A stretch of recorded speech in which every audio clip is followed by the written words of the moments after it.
done your initial assessment, you've called for help, you've put baby in neutral position, you've done your 5 inflation breaths and you don't get any chest wall movement. So you know you haven't got any air entry. You can't move on unless you sort out your A for airway. So this is when you do this kind of stuff. So what's the quickest and easiest way of sorting out an airway problem? Yeah, you can start being innovative, put something in, reposition baby and start all over again with your 5 inflation breaths. Okay, that hasn't worked. I'm still struggling to get air into there. Haven't got any air entry yet. Give me some other things I can do. Jaw thrust. Yeah, so jaw thrust is a nice simple one. So you need to find the angle of the jaw and you need to lift the jaw up and then you need to put the over the top. So you can do a single person jaw thrust. So once you've lifted, okay, you need to practice this. So you can do it. It does tend to but jaw thrusts are really they're really simple, really effective. You don't need any kit for them. So jaw thrust, if there is 2 of you, you do just pop it on top. So I would just literally hold the jaw up with 2 hands and somebody else would do the squeezing. So 2-person jaw thrust is obviously better for the baby, but if you're on your own, you can do a single person jaw thrust. Okay, so if that doesn't work, or perhaps you're thinking of transferring in and you're really struggling to keep that airway open, what else would you do?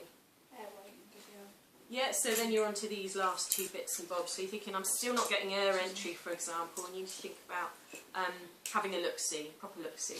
So this is a left-handed bit of kit. It's only a tongue depressor. We're not going to use it to intubate or anything.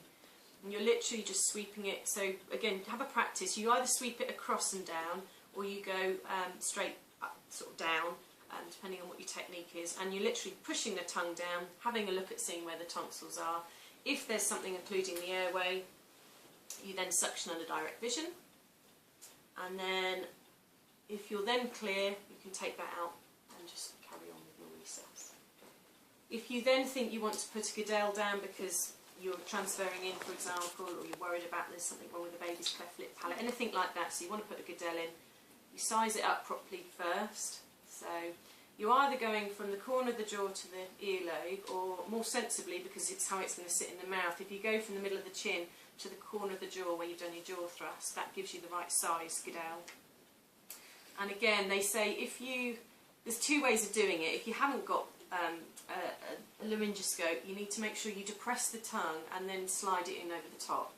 I obviously didn't do very well there, but that's the idea, is you don't want to concertina that tongue right to the back of the throat. But again, ideally the UK Resuscitation Council would say you depress the tongue, you slide this in over the top as you take that out, and that does sit nicely. So have a play with that as well, and then obviously you carry on with your 5 inflation breaths. Can I ask you?